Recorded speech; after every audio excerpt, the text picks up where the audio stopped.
एक बार महाराज कृष्णदेव राय के दरबार में बात चल रही थी कि इंसान की फितरत या स्वभाव बदल सकता है या नहीं। कईयों का मानना था कि इंसान का स्वभाव बदल सकता है और कईयों का मानना था कि जिस तरह कुत्ते की दुम कभी सीधी नहीं होती, उसी तरह मनुष्य की प्रकृति भी नहीं बदलती। पक्ष में कहने वाले एक दरबारी ने कहा, मुझे लगता है कि कोशिश करने पर कुत्ते की दुम भी सीधी हो सकती है। राजा ने कहा, ठीक है, तुम कोशिश करो। उन्होंने 10 दरबारियों को चुना, जिनमें तेनालीराम भी एक थे। सबको एक एक पिल्ला और 6 महीने के लिए प्रति माह के हिसाब से 10-10 सोने के सिक्के भी दिए गए।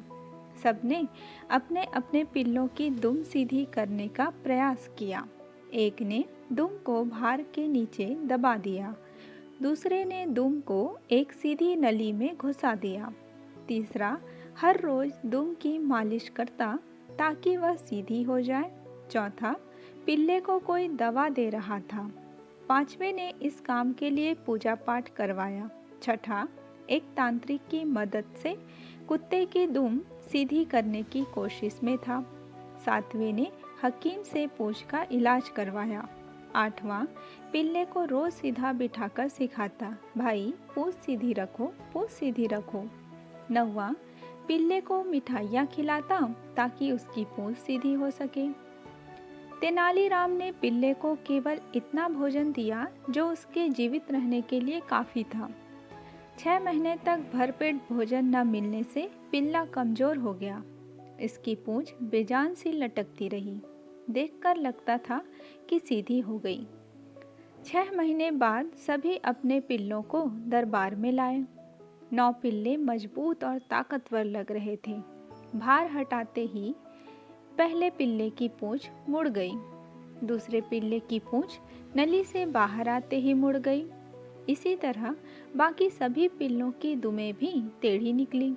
कोई उपाय काम नहीं आया। अब राजा ने तेनालीराम से पूछा, तुम्हारा पिल्ला कहाँ है? वह पिल्ला लाया गया। उसे कमजोर व बेजान पिल्ले की दुम नीचे लटक रही थी। तेनालीराम बोले, महाराज, मैंने इसकी दुम सीधी कर दी। दुष्ट, ये क्या किया? तुम तो इसे जान से ही मार देते, बेचारा पूंछ तक नहीं हिला पा रहा है।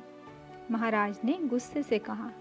तेनालीराम नम्रता से बोले, महाराज, अगर आप इसे अच्छी तरह खिलाने का हुक्म देते तो मैं उसे पूरा करता। आपने कहा कि इसकी दुम सीधी करो, जो कि प्रकृति के विरुद्ध है। ऐसा काम तो इसे भूखा रखकर ही हो सकता था। किसी भी इंसान के स्वभाव को बलपूर्वक नहीं बदला जा सकता। हमें प्रकृति के खिलाफ नहीं जाना चाहिए। ऐसा करना खतरनाक हो सकता है। सभी दरबारियों को अपने सवाल का सही जवाब मिल गया था। राजा ने तेनालीराम की बुद्धिमत्ता व सूझबूझ की सराहना की।